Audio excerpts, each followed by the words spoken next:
probably, honestly, the highlight of my life as a musician. And when I heard that, I almost broke down in tears. That phrase stuck in my head for years.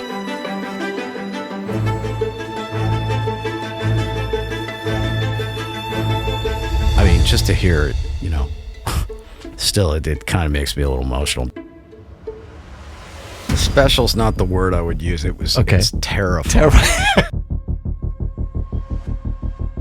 An article in a Dutch magazine that was titled Clone Syndrome, right? And you were in it? Yeah, it was on me. Oh. Well, that was a very conscious effort, and I paid the price for sounding like Dave. The downside of getting a gig when you're young, you haven't really had a chance to.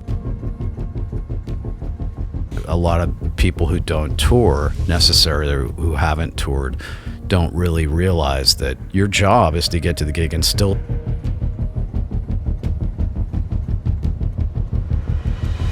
Motherfucker, you need to be here. You need to be here. You sitting out there on your surfing board.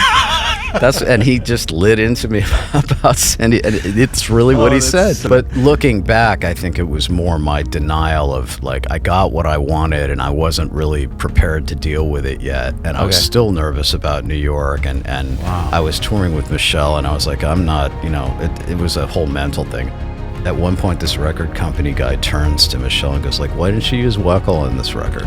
I mean, in general, for him to take the risk on me. Is there ever a moment where you were on the bandstand thinking, oh no, this could be my last gig because of something? Actually, yeah. It's January, it's the Winter NAMM show. You braved it. I have no idea why. Well, it was very last minute, and thanks to you, I was alerted to the fact that no one's there anymore. I think... No, somebody in New York told me that Zildjian wasn't there, and when I heard, I didn't believe it. Right. And then when I heard it, then I ran that by you, and you were like, "Yeah, nobody's really there. Not nobody, Fender, but PRS, Gibson, major companies. Yeah, it was a little strange. Yeah. And I talked to people who were there, they were like, "This is my 39th year." I was like, "Holy crap!" So you've really seen the full spectrum. Had COVID not happened, it would have been my 24th year or something in a row. It was insane. It has changed so much. Well, ironically, last night, this gig I did, Prudence Elliott showed up from Yamaha, and Zach Danziger showed up, who I haven't seen in a million years. It does do that, right? Yeah. You see people that you haven't seen in forever. Yeah. It does sort of bring people together. Zach and I are always kind of over the years, I mean, we've known each other since we were 20 or something. And done a bunch of the same gigs. Yeah. And we sort of reconnected, and he showed up last night. I didn't see him at NAMM, but he came to the gig. Oh, that's and nice we of him. just, yeah. That's very New York. Yeah. Most LA people will see you at NAMM and just bail on your gig. Right. But to come to the gig is nice. It was thanks to Prudence. I saw Prudence, and I walked in, and no one expected to see me there, and except Yamaha got me a badge, and I just kind of went, and I saw you, and I went straight to the booth. I did a quick walk, and then I just kind of split. Yeah. But it's Zach. The reason I brought up Zach is he said, I've gone pretty much every year, and then the rap I got was 2020 changed everything, basically COVID changed everything. So a lot of people, that's I guess when everyone started bailing, like Zildjian and all that afterwards. But we were talking about, Zach said, I've been there every year, and I went yesterday for 10 minutes, and that's it. He's not going back, and it's. It seems to have become it seemed to be there used to be legitimate reasons for being there, product companies, they went and did deals with distributors, and that was it was a real thing. Now it seems to be a social media 15-second video clip grab for all the quote-unquote artists. And you were only there Thursday, right? Thursday, for 4 hours or something. And apparently, that's the lightest day, I guess. Okay. I mean, Prudence was telling me yesterday, and she's got to go back today. I was even more amazing. She showed up to the gig last night. I don't know how she had the energy. It was just such a sweetheart. She is. It was already uncomfortable people-wise that day. It was Right. like just, but it wasn't as much of, this is not politically correct thing to say, but like the Halloween party that it usually is. Yeah. I didn't see as many. I like, sent you that crazy one outfits picture of the pink thing, and that's really true. Like nobody was really going out. It used to be really Halloween though. Dark, black, metal sort of thing, like Or a lot of the- leather. Yeah, or the flip side of like color. I mean, we used to, I'm dating myself, but I remember years ago we used to call it the hair convention, like in the late 80s, because it was like, you know, and being from San Diego, like the big thing was, oh, can you get a pass to get into NAMM? Right. And we'd go up and see all these, everybody looked like Poison and all these bands, and, you know, it was a different time, but. You were playing with Tim Miller last night, my buddy since too many years. Yeah. He's so great, man. It's such a nice guy. It's ridiculous, Yeah, huh?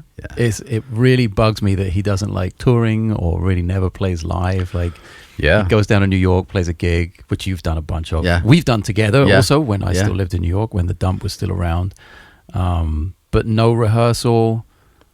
No, I mean, I was kind of flying on autopilot from previous gigs. Okay, so at least you had played some of it.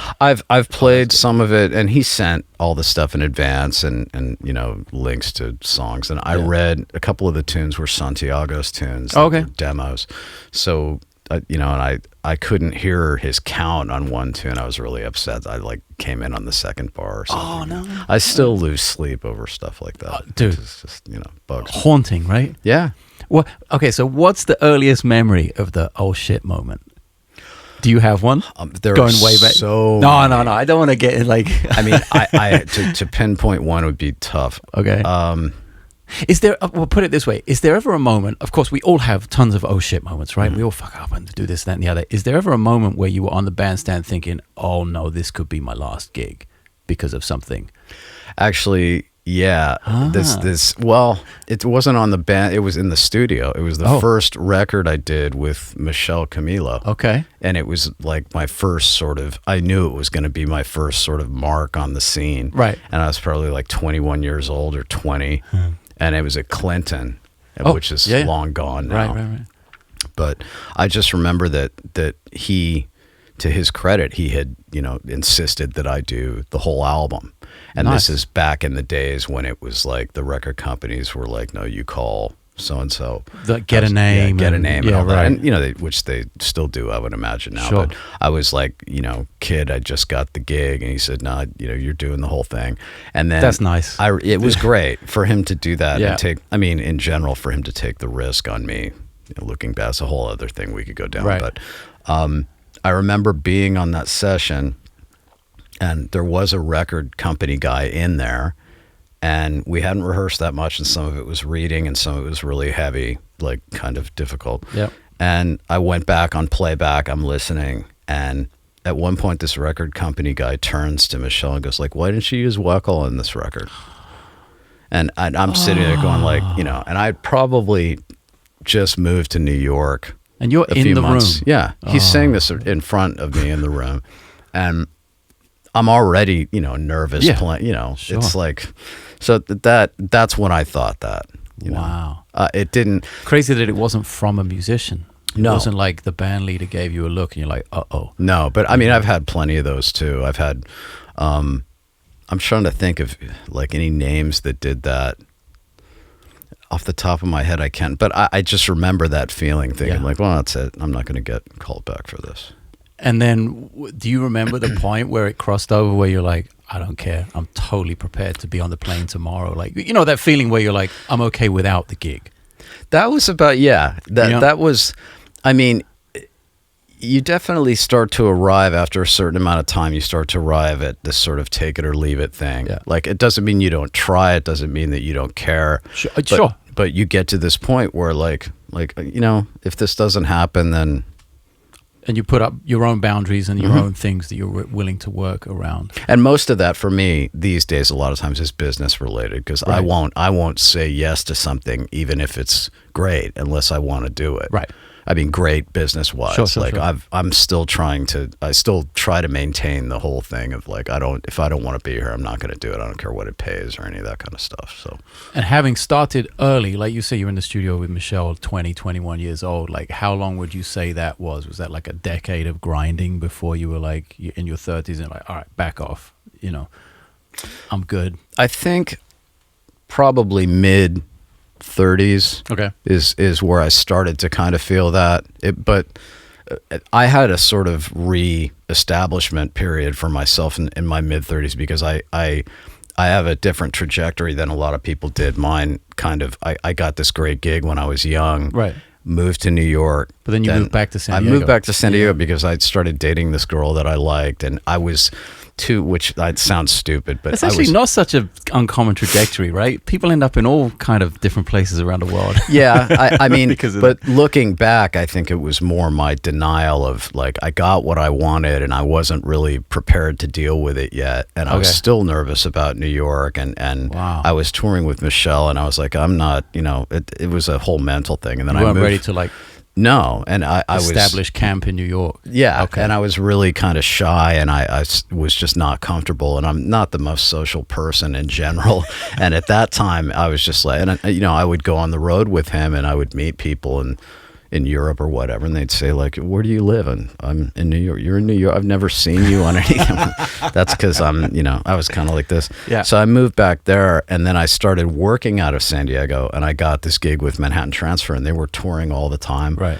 And I realized whenever I was done with them, I'd come back to San Diego. I wouldn't really have a place to play. I had kind of set, I bought a house there. I'd set roots there and have a studio in it, but. Then I started gradually coming back to New York and seeing people play, and like I hadn't even met you yet. Yeah. And I think we met like mid 2000s, right? Something like that. 20 years ago almost. But I mean, I think when I was like 34 or 35, I did a gig in New York and a big band gig with Camilo. Okay. And Horacio showed up. Hey. And we... Okay, man. Yeah, exactly. And he was, in his heyday at that time. Like he had 90s, right? Yeah. And he showed up to the gig, and Dennis Chambers was in town, and Robbie Gonzalez, who, I don't know if you know Robbie, he's the sort of the great collaborator of everyone, the Mirror of New York.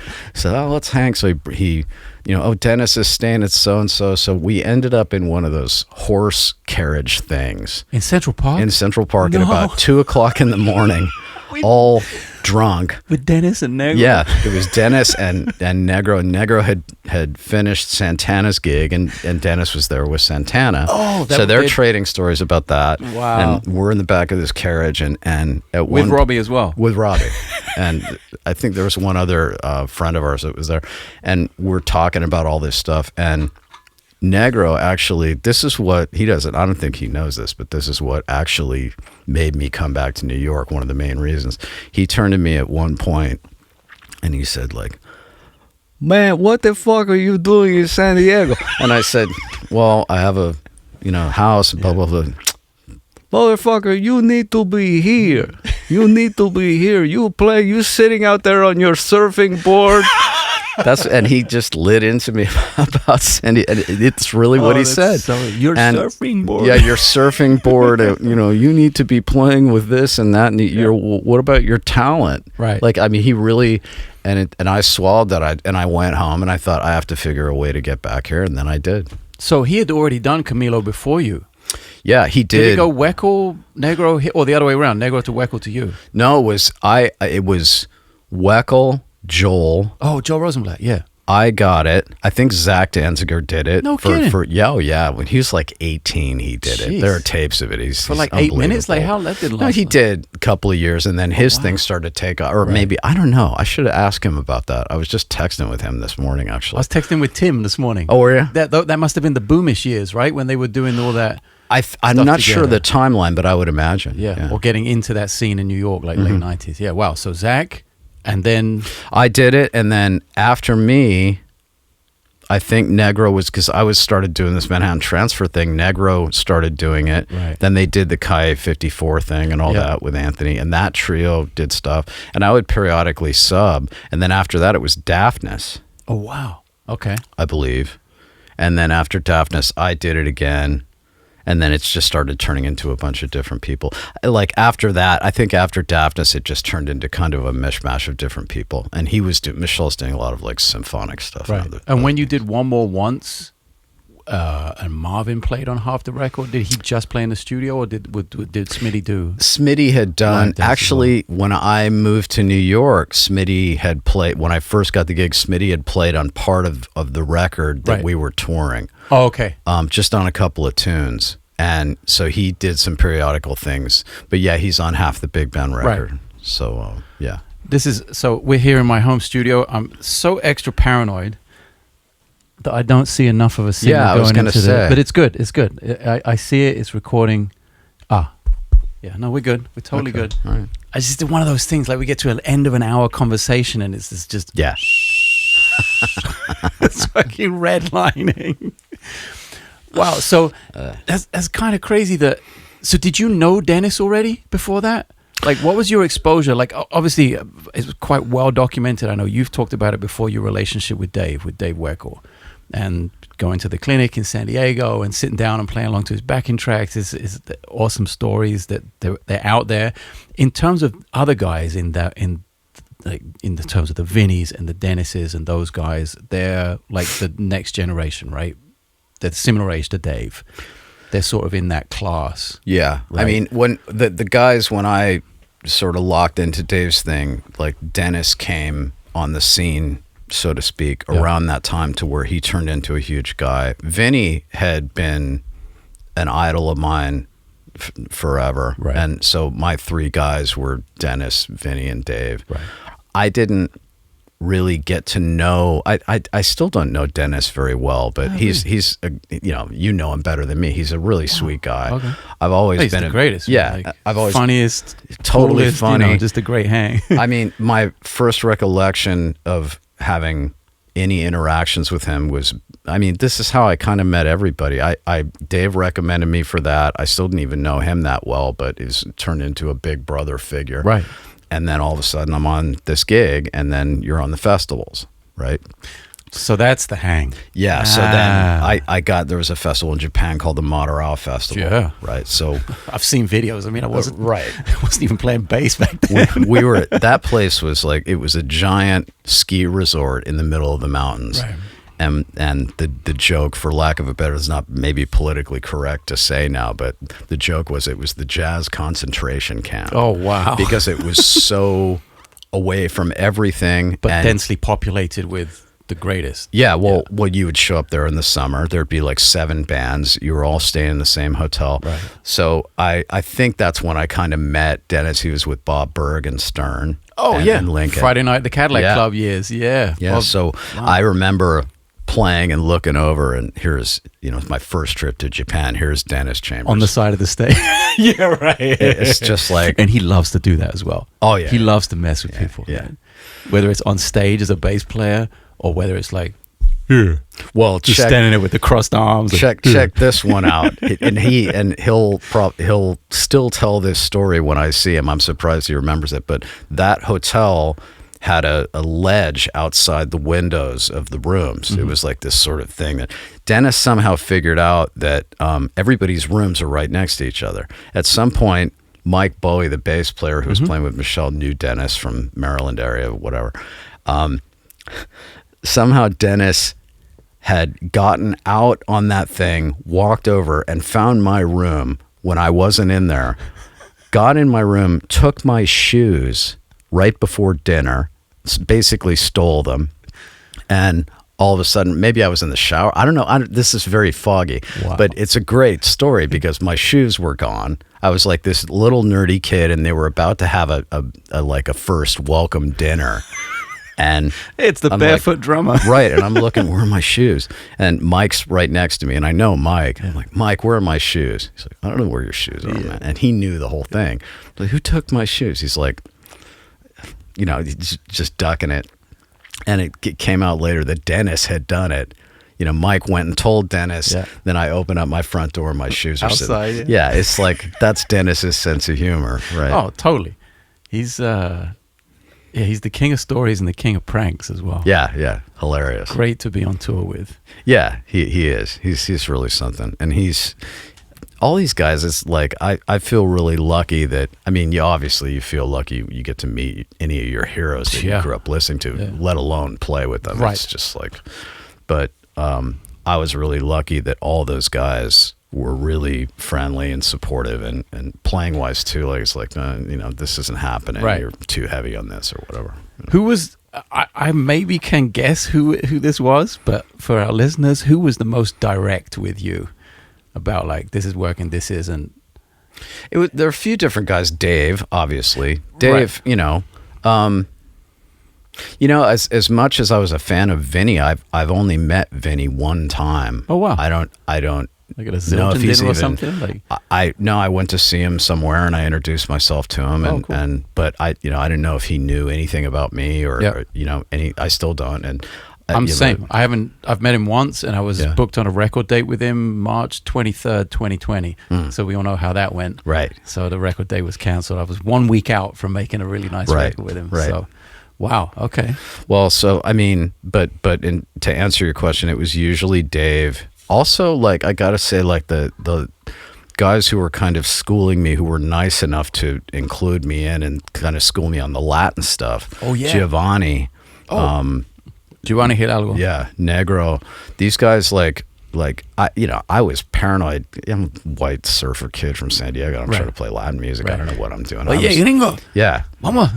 And I was nervous about that, but I was such a fan. I was willing, just tell me anything, they did, and that was really nice of them to do that. But no one was ever really. Michel was pretty direct about stuff. He would be really. He's known for being really hard on drummers. So he seems to be one of those band leaders or artists that wants it a specific way. Well, he does, and he was also dealing with a kid from San Diego who didn't really know. It's like I literally went from playing weddings and club dates to playing with him, and he would do little tests on stage. Like I remember there was some piano break, and he went da da da da da da da da, right, which I didn't know salt peanuts enough. Okay, there you go. 19, I just played a fill after that, and after we got off stage, why didn't you answer that with it was months of that kind of stuff. Wow. And he was right. Interesting. So something I always try and hammer home to anyone who's listening or anyone who's engaged with what I do from an educational standpoint or at clinics is there's one thing money can't buy, which is experience, which is like time in the room. I come from a generation where we were very fortunate to be in the room, and it seems like now it's very much it's in a room, but it's in the bedroom, in front of a video camera and with a bunch of apps and the internet and YouTube and all this stuff. What is first of all, do you listen to new music? And what is your impression of that versus your vast experience of 35, however many years of professional experience you have from the past until now? Well, I sort of have a philosophy on stuff related to music. Like I've always felt that music was sort of this, obviously any art is a socially conscious kind of element, right? So there are trends that come and go and things like that, and the development of the art over the course of time is going to correspond with those trends, and those trends are going to span off into a lot of different things. So like drumming, like drumming with the cymbals on the snare drum and all the things on the hi-hat and the snare drum on the left and tuned down, all that kind of stuff. These are all things that people sort of adapt and bring in, and then the music develops, and then people start writing around it and all that kind of stuff. So yes, I try to listen to everything. I look at Instagram a lot. If I see something I like, I'll save it, and if I'm practicing, I might try to incorporate it. But the philosophy thing is that, like, I have a certain background, like we all do. Developing a voice means that you're constantly incorporating things into that voice. Right. You're trying to have your own voice, but not get dated at the same time. And I think that's dangerous to get dated because of the socially conscious thing. So basically having a balance of updating what it is you're listening to and assimilating. And also too, like I construct a certain time frame around things. Like I'll go through periods where I'll okay, like this month I'm going to focus on changing something or just something. I don't know what it is yet. I'm just going to I'm going to try to incorporate something that I can't do that's popular now. Right. Like Zach and I were talking about this last night. There just happens to be this thing with a lot of drummers now, just these unbelievable singles in each hand. Right. So you'll hear dun dun taka taka taka taka ta ta ta ta ta ta. You know, my hands, I've never incorporated that. So now I might try to do that. Dun dun da taka taka dun da stuff like that. Sure. You can work thing, and what happens if you do that is it starts to turn into different offshoots, like things will appear in your head and then it just expands. Right. So that's kind of how I approach it. Interesting. How much liability do you think you have from the past? Like how like it's amazing that you were so into Dave but sound nothing like Dave now. Well, that was a very conscious effort, and I paid the price for sounding like Dave. Oh, okay. You mean in the beginning?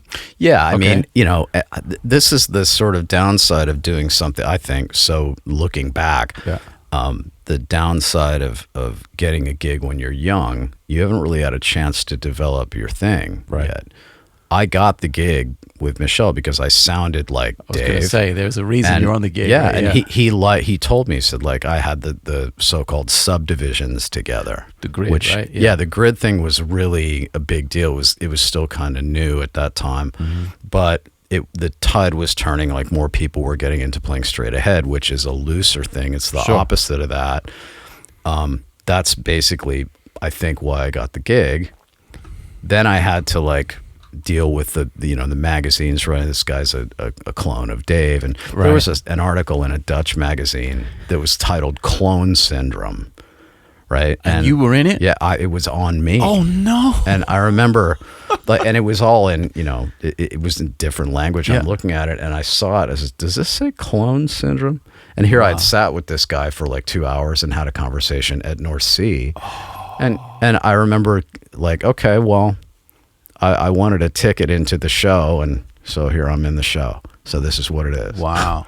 So you just found the cost. You just got the bill. Yeah, I mean, exactly. I got the bill for that, and then I started realizing that this whole socially conscious thing, okay, so this is constantly morphing into different things. What's the next thing going to be?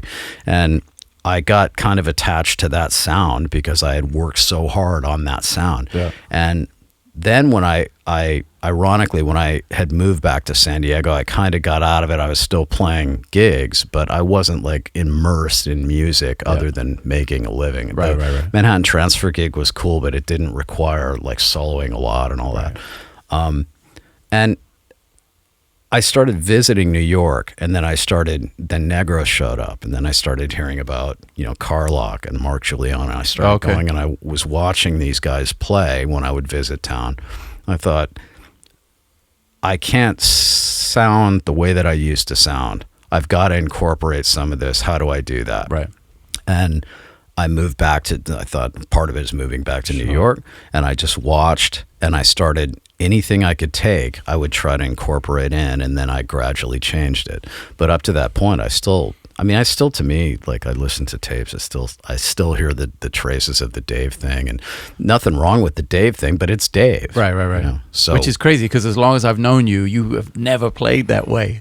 So there was this whole like 10 or 15 years before that, which was more in that scene. I must have got you like right after that conscious change. Yeah, and I mean, well, I was developing it when we met, but and a very different tuning as well. Different tuning setup, like really like. I tried. Yeah, I really whatever. And Keith had a lot to do with this, because I remember we practiced in the same studio, in Robbie Gonzalez's studio. Everybody went through their Smitty, Daphnis, everybody.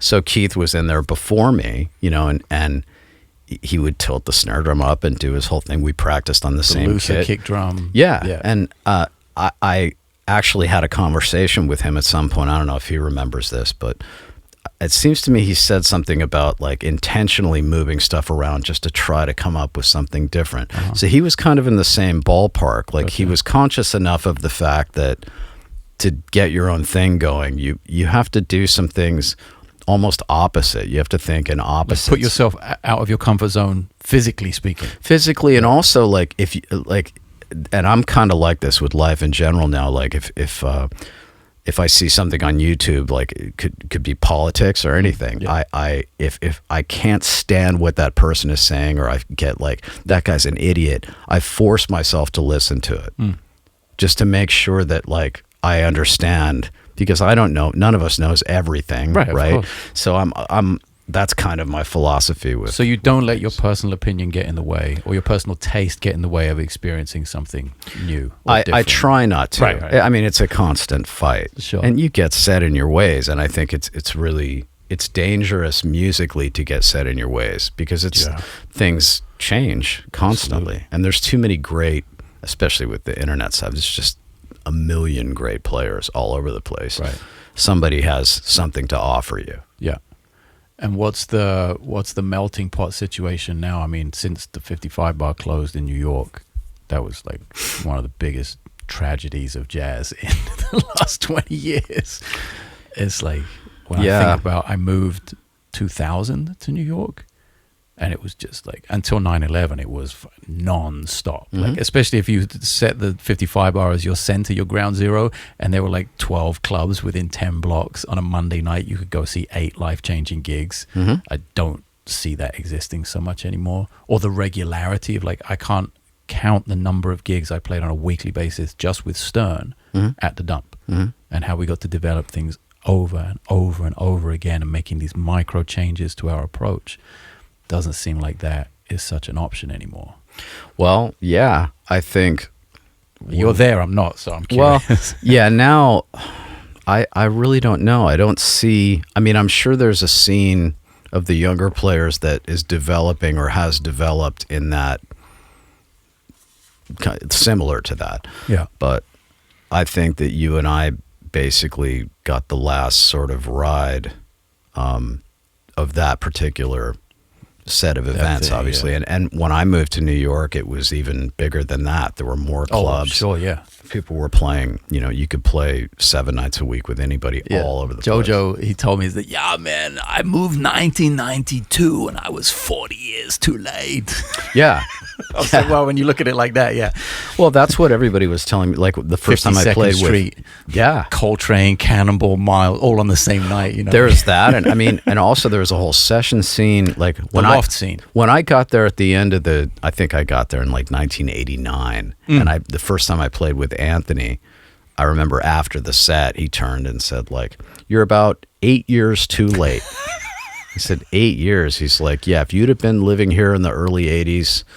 You'd have been working constantly. You'd be recording constantly.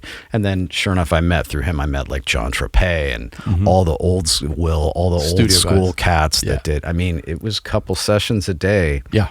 And then gigs at night. It's just, that's what we all wanted, That's why everyone had a $10,000 a week cocaine habit as well, I think. That and, houses on the shore and, Yeah, I remember Randy telling me, like, he bought his house in the Hamptons 40 years ago. It's like an insane amount of time ago, because they were just so busy, and he was always like, I never really wanted to be a touring musician. This is Randy Brecker, who's on the road 300 days a year. Yeah. Never really wanted to be a touring musician because I had so many studio gigs. Yeah. And Mike Brecker had a crash pad in Manhattan, even though he lived up in Hastings. Right. Because I'm not going home tonight. I'm back in the studio in 8 hours. Like, Yeah. I mean, it's, a whole different era, like, and I'm lucky that I got to see a little bit of it. Did you catch the Radio Registry era? I heard about it. I was not involved. That was an Anthony thing he used to talk about. Yeah. I remember Radio Registry and Gordon. For anyone Gottlieb, who guys doesn't like know what that is, it was a service that you would call into where somebody managed your schedule for the day. And you'd call in, I don't know what time of the day it was, in the morning, and they would say, yeah, well, 10 a.m. you got to be at CBS, you got a Shaka Khan single, then you're going to do a Burger King commercial, then it's Elton John in the afternoon, and they'd give you 4 sessions and away you'd go. Like, yeah. And for drummers, all the drums were mic'd up in the studio. As you just walked in and played. You better read correctly. There was no fixing. That's the part that I think is really kind of sad now that it's diverse skill level. Yeah. I mean, like I know some people in New York who have been on, like some younger players that have been on sessions like Out Here for Films and things like that. Man, it's really hard. They're saying that it's really hard. Like, and some of them are like, you'll see one or two that are hard, but a lot of times it's like you have the opportunity to fix stuff. Drummers couldn't always fix stuff in the past. Like we were the ones that had to lock it in. Yeah, because you're in the same room as the orchestra, maybe. Yeah, and there were stories of, I remember in music school, I was hearing stories about Vinny doing direct to disc recording. And a whole band, and you couldn't stop. Right. So it's like, and you're reading. Yeah. I mean, just that learning to operate under that level of pressure is significant. It does a lot for your confidence and everything else. Yeah, what little I saw of the end of the era we're talking about now with sessions and the very few jingles I ever did, I loved the pressure. I really dug it, I think maybe that's why I was a little crazy when I was writing all that music for us in Argentina. I was like, come on, man, let's fucking go in and do it. Yeah. Like real musicians. And we were in one room. I loved that. Yeah. There's no, everything's in the piano. So yeah, all the drums are in the piano. You either make it or you don't. There is this sort of odd, sort of torturous pleasure from having done your homework, being forced into that situation and seeing if you can operate. Totally. I love the challenge. It's something... I mean, there were moments on that session a few months ago where I was like screaming into the fucking void because I wasn't making shit and I'd written it, It's like, me too. I mean, this is, but that's what it is. I mean, then you're finished with it and you have this odd sort of cathartic, like I did something kind of feeling. I mean, that's the meaning that we all kind of need, right? I think, and that's something that's what I mean. If you don't learn to operate like that, you're never going to get the benefit of really knowing what that feels like. And I think a lot of musicians now, because everything's fixable, right? You're not in cutting and pasting. I mean, forget it. Like we never had that opportunity. I have this new series on my channel called Could I Play Bass With? And now with AI, I can take the bass part out of I just did Christopher Cross Sailing. Oh, right? wow. And I forget who the original bass player, but you can just take the bass part out and shove it in Logic and re-record. Wow. And my thing has been, learn the song in under half an hour, something like that you can learn in 5 minutes, but I've some Animals as Leaders stuff, some metal stuff, like really you've got to learn this, like the maximum is an hour. That's it. No matter how hard it is, you've got to learn it, and then I've got to record it in one take. That's the thing. And it's just me here. I'm obviously sharing it on YouTube, but it's just me here in my studio trying to force myself to be in the position once a week that I probably would have been 4 times a day, like you said, 30 years ago. Yeah. As an exercise. And nobody seems to even know about that almost. It's not like it's not taught or not done. It's just that people aren't aware that like that's actually a part of the process. Well, it was. It was. I mean, when I was growing up in San Diego, there was a company there called Network Music. Okay. That my brother's a violinist. He had grown up playing strings on a lot of these things in the orchestras there, and they had some pretty major accounts. They had like the 1984 Olympics, like the Bud commercials and things like that. So they were Jingle House or production house? Jingle House, and they had done some film stuff. I think they did part of Cable Guy there or some other things. I ended up in my 20s, late teens, early 20s, before I moved to New York, and then when I came back, they would do these jingles all day, and they just have a stack of charts like this. And you got to play on them? Yeah. Oh, we would just go in and then just blow through the stack of charts, and you got an hourly rate. And a lot of it ended up just as library stuff. And right. I remember I did one of those when I was playing with Manhattan Transfer, and I was in Indonesia, and I turned on the TV in the hotel, and one of those tunes was on there. I was like, wow, this is where this stuff ends up. It was like background music to the video stuff they were selling, some whatever. But this is, if you did that enough. And the other thing too is that there's something about being in the studio, and maybe now because of home recording, people are like this too, but that it wasn't just like playing live. When you went in the studio, it had to feel right. There was no mystery. You went and listened to playback. It was doesn't lie. Right. No, you can forget a gig, but you can't forget a session. Right. And that's how you learn how to place things. Right. Usually.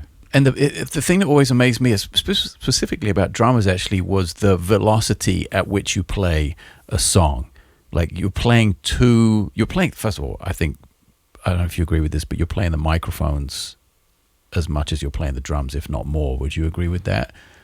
How much you push against it in terms of how much consistency you get on a track, like especially a commercial track or a pop track or something like that. That usually to me revolves around the style, but like I'm not on a jazz thing or a super dynamic thing, but like on those, like when you're doing 4 sessions a day and it's Shaka Khan, it's Rod Stewart, you know what I mean, like that super consistency thing. When I think of like J.R. Robinson or Vinny or any of those guys, I was exposed to it with a guy called Ian Thomas in the UK, Yamaha studio dude, and just watching him, I was like, damn, that's so consistent. Yeah. Like watching it, holy crap. And then if there were rarely ever more than one take, but when there were 2 or 3 takes, you're like, it was so the same. Yeah. Every time. You're like, God damn, dude.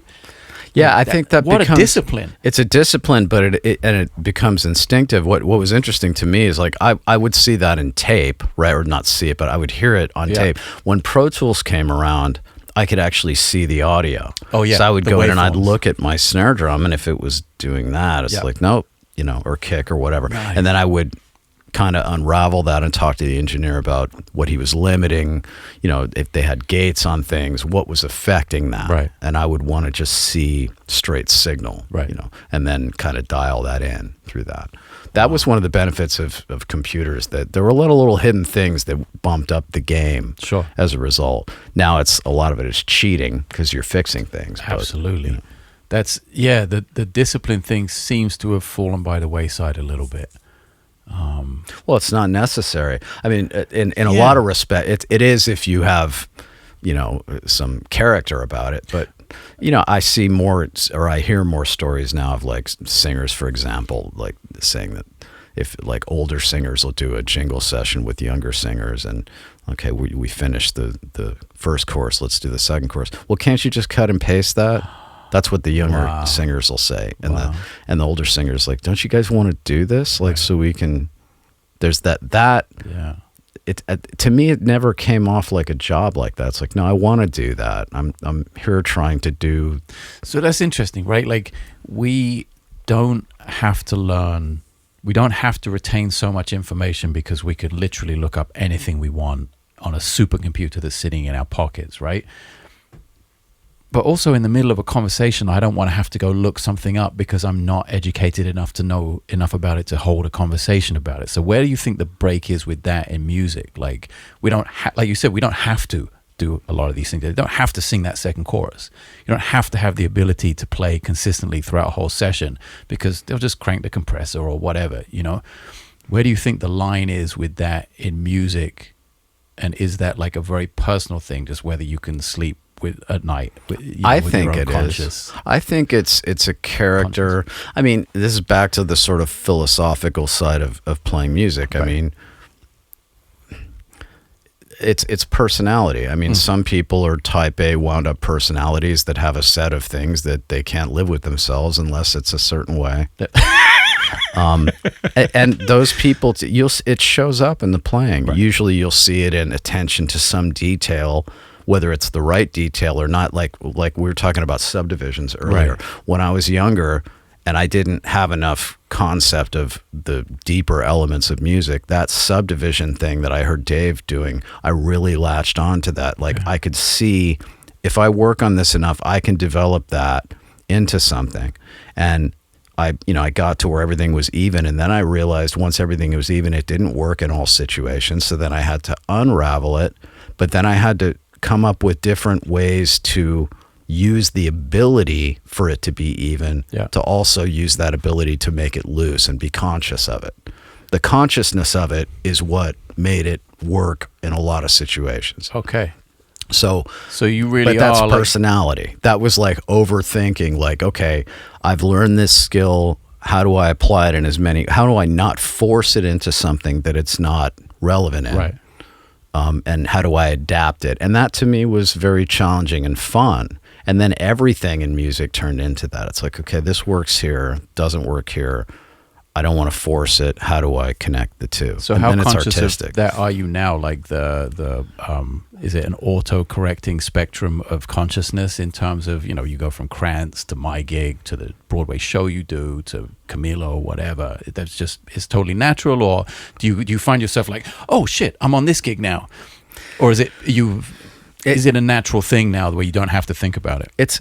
It's not that simple. It's more natural than it was. Okay. Like now I can usually go into something and listen to what's going on and come up with something relevant that I think would be correct. Sure. Doesn't mean everybody's going to agree with it. Right. And there are some people in certain styles, it's usually not the real players, but like especially if you go into like you mentioned the Broadway stuff, I'm like kind of dabbling in some of that. I noticed in that world there are people who write stuff sometimes, like they'll write every last little note and want you to play it, whether it works or not.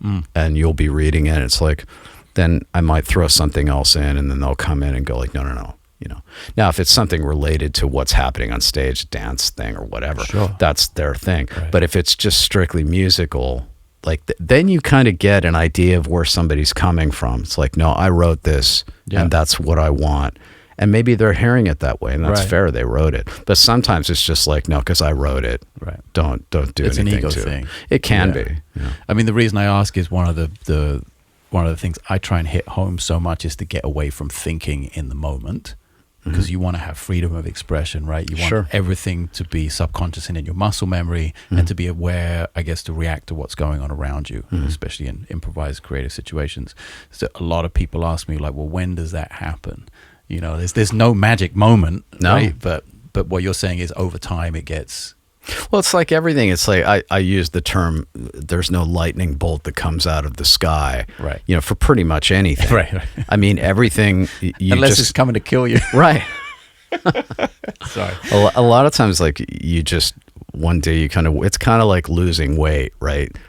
It's so gradual, you don't see it, and then one day you wake up and maybe people start, hey, did you lose some weight, whatever, that kind of thing. Sure. You don't, your consciousness is it's just how it works, you know.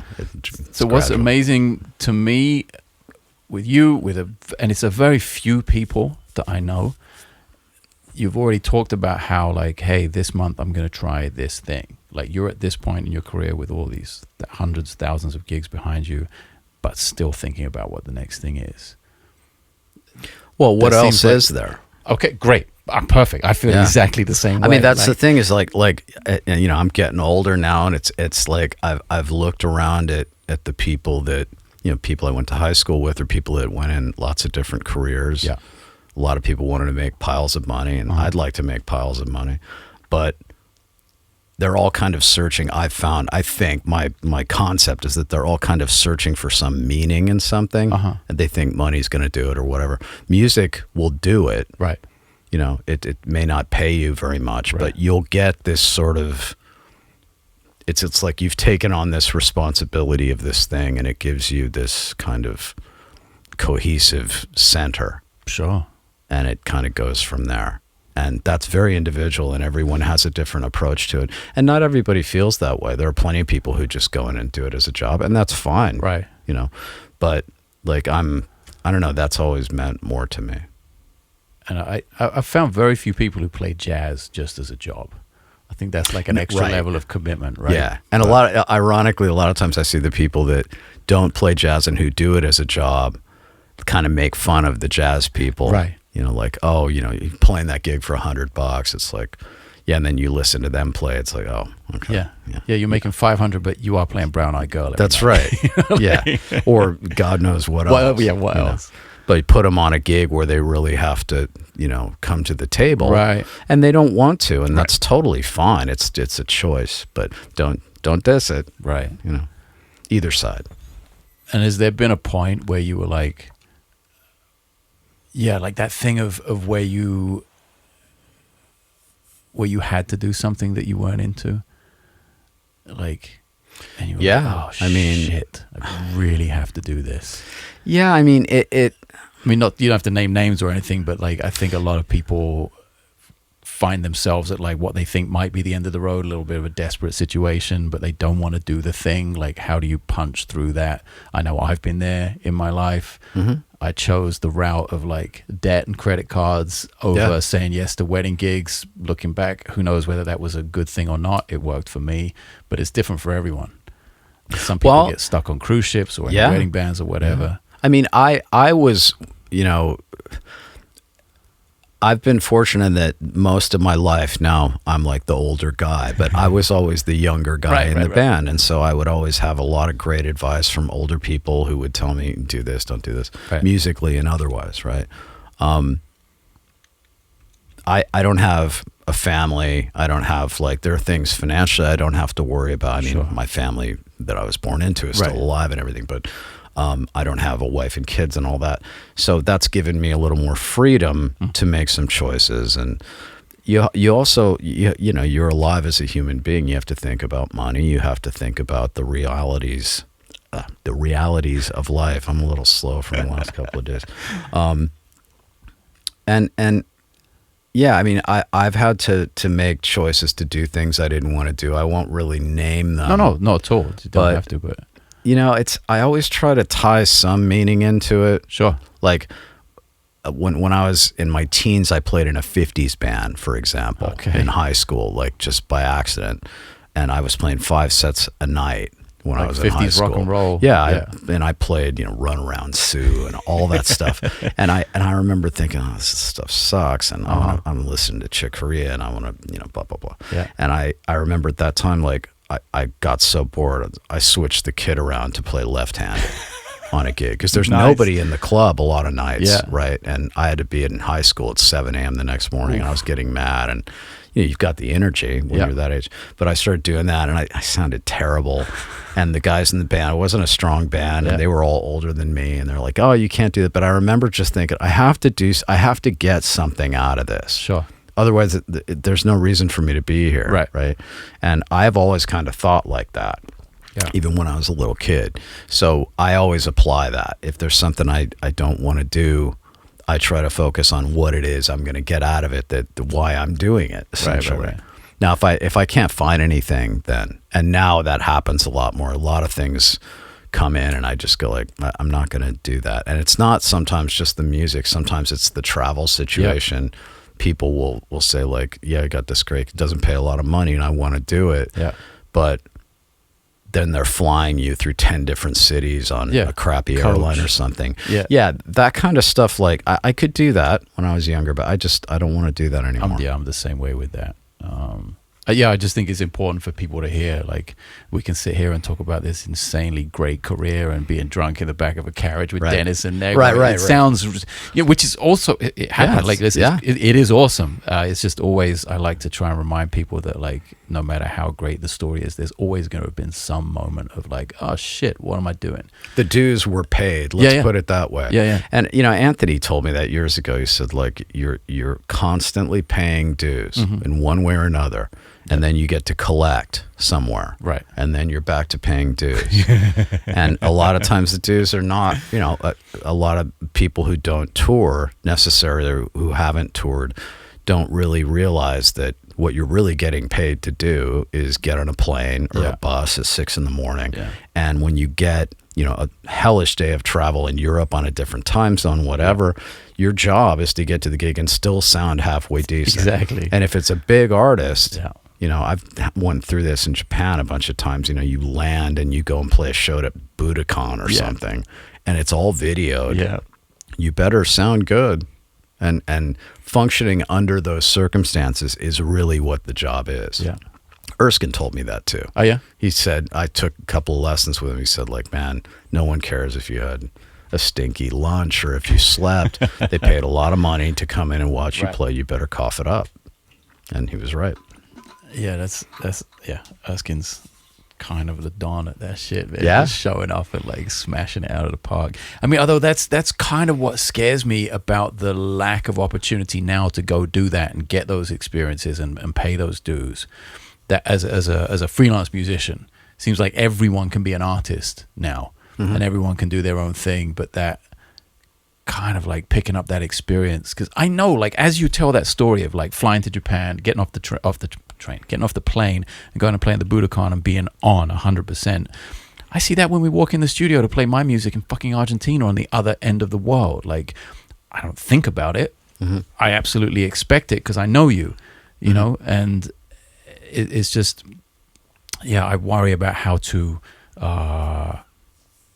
convey that message to people sometimes and say, like, hey, you should take some of these things that are maybe not optimal just to give yourself this experience.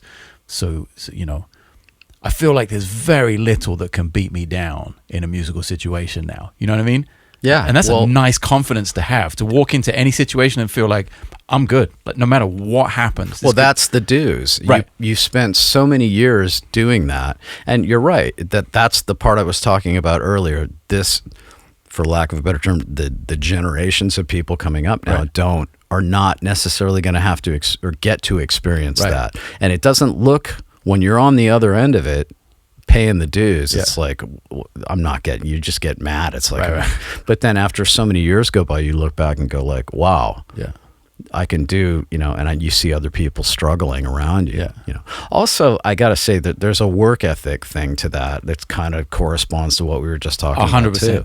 You know, you have to be kind of a maniac to sit down for 8 hours and focus on an instrument, on minute details, and keep working them over and over. I mean, that's sheer willpower alone has to be very, very high. It's not what a sane person would do in a lot of cases, but and it doesn't just stop at music. It usually, the whole life has got a version of that, you know. So me too. And I've met him and played with him, and you know, all the heroes that I've met and played with have some version of that. Well, let's talk. We can't get away without talking about the most professorial of them all, the very stately, the legendary, my hero since I knew what the bass guitar was, is obviously Anthony Jackson. And me too. Yeah, so that's got to be like, walking into that for the first time has to be quite special. Special's not the word I would use. It's terrifying. I mean, good. So you're human. This is awesome. I have such an interesting, I don't know how interesting it is, but my first meeting with him, ironically, was not with Michel. I'd heard about him. Michel was using upright when I got the gig. Anthony wasn't doing it. There was a guy named John Seri who was in New York, piano player, composer. I don't remember what happened to him, but he's a brilliant musician. And he had a gig, and it was me and Ralph Bowen and him.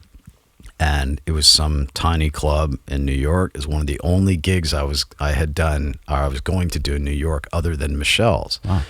And I walk in, and Anthony was going to play bass. Whoa. And it was a small room, you know, a little bigger than this. And I'm sitting at the drums, and here comes Anthony.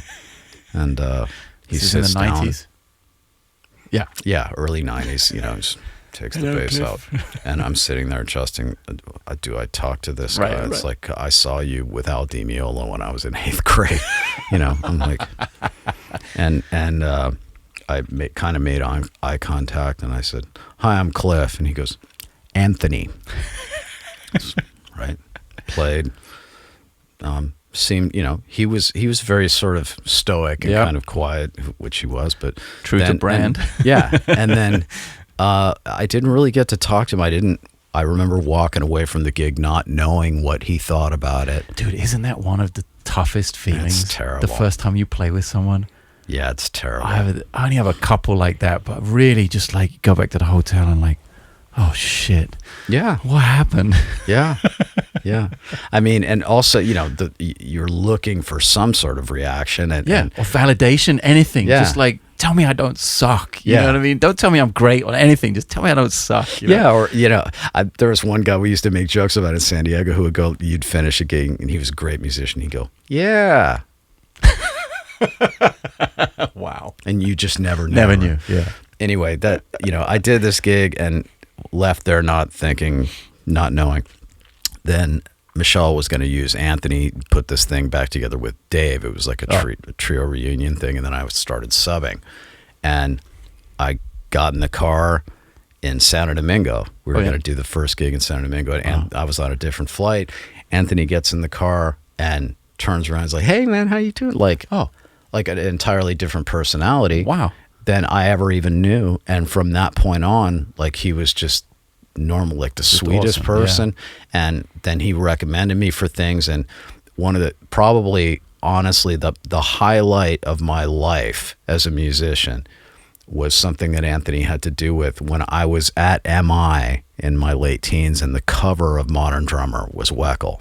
Right. This is right when Dave had exploded. Right. Reading this article, there's an interview in there. Like, the article starts out with them interviewing Dave Matthews, the pianist, player, yeah. king of the jingles and things in New York, and with the little hat, with the hat, right? yeah. Who ironically I ended up playing with years later. Oh, you did? Yeah. And I was reading this, and the first thing the interviewer says is like, how tough is for somebody to come out of town and come to New York and get into the scene? And Dave Matthews says it's not possible. It's just impossible. There's too many blah, blah, and just like disses the concept. Yeah. And then the guy says, "What about Dave Weckl?"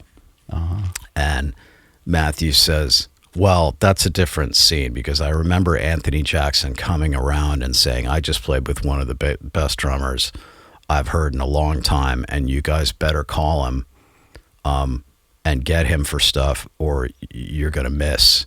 Like, somebody else is going to call him and you're going to be pissed." Wow. Right? So I remember reading this, and fine. 5 years later, I found out that he gave me the same recommendation to a Japanese artist, Akiko Yano, that we ended up playing with.